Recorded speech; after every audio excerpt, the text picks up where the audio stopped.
You might recall a news report from Australia of a Terence Kelly who was charged for forcibly taking a child under the age of 16.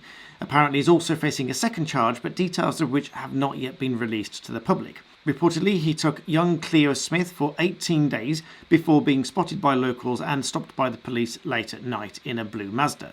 Local people and a former neighbour said that he appeared to be quite relaxed when he was speaking with some friends. So you may well wonder what lies in the personality of someone that can commit such horrific offences, and for which I cannot really offer any insight. But what I can do is turn to a friend of mine, a consultant forensic psychiatrist, Dr. Shaham Das, who's kindly recorded a short clip on this very case so that you can benefit from his views in an attempt to dissect and understand the personality behind such things. So please welcome back Dr. Das. Hello cruel world, my name is Dr. Shaham Das. I'm a consultant forensic psychiatrist and the host of the YouTube channel A Psych for Sore Minds.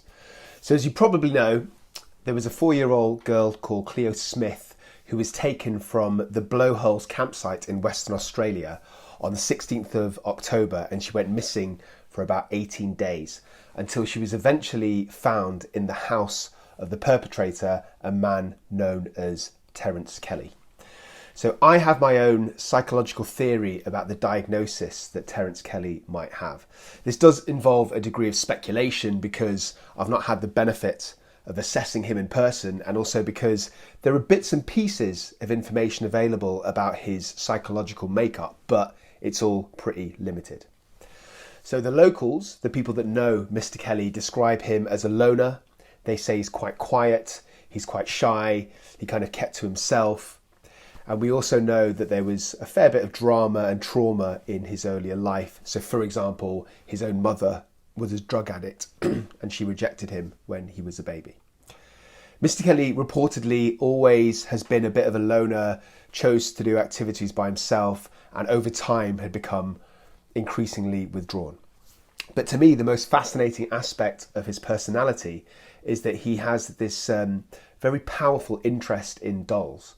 So the 36-year-old actually at times called himself Bratz de Luca, which is a name that he appropriated from one of his favourite dolls. And also, when the police broke into his house to search it, they found from the ceiling to the floor, it was covered in all these dolls, Bratz dolls and Disney dolls. And some social media posts have shown him gallivanting around town, taking his dolls for a drive, apparently. So, what's my psychiatric theory? I think it's very likely that Mr. Kelly has a diagnosis of schizoid personality disorder. So what is schizoid personality disorder?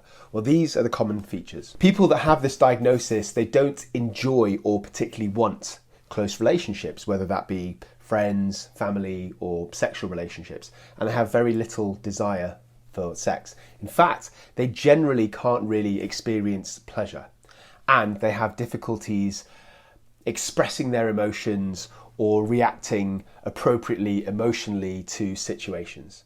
So to other people, they come across as a bit dry, a bit flat, a bit emotionless, a bit humourless, and a bit kind of distant and cold. They also seem to lack drive and motivation. They don't seem to be going anywhere in their lives. And crucially, they don't really care about or react to either praise or criticism from other people. So they don't care what others think about them. And because of all of these features, generally speaking, they often struggle to function well, whether that's school or a job or socially, although they can arguably do some jobs relatively well, especially if those jobs are fairly solitary. So as I said, I've not had the opportunity to assess Mr. Kelly, and so this is a degree of speculation, but if I was to assess him, then as well as doing a full psychiatric history, asking about his childhood and adolescence, etc., I would specifically ask him about his relationships with different people and the strength of those relationships.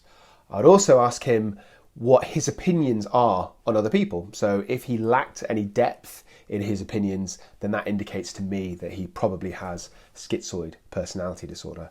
In addition to all of that, I would try to get a brief understanding about his own self-perception. So I'd want him to see, for example, how he believes others would describe him. And I'd also try and get a sense of what his intentions and thoughts were for the future. And crucially in this case, I would ask him in depth why he prefers the company of dolls.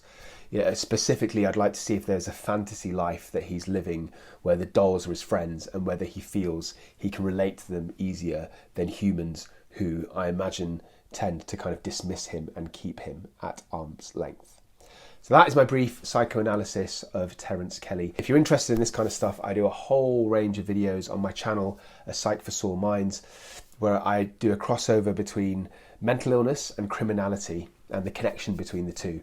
So I assess high-profile true crime cases, I talk about individual diagnoses, I interview patients at times. Sometimes I talk about my own patients that I've assessed, which I do professionally for a living as a consultant forensic psychiatrist. So I see patients or defendants in courts and in prisons and in secure psychiatric units. What I'm trying to say is there's something for everybody on my channel. Go check it out. Last thing I want to say, as always, is a big shout out to my boy Dan, the Black Belt Barrister. Thank you so much for having me on your channel. It's always a pleasure to try and give my opinions on the psychoanalysis of defendants. Goodbye, everybody.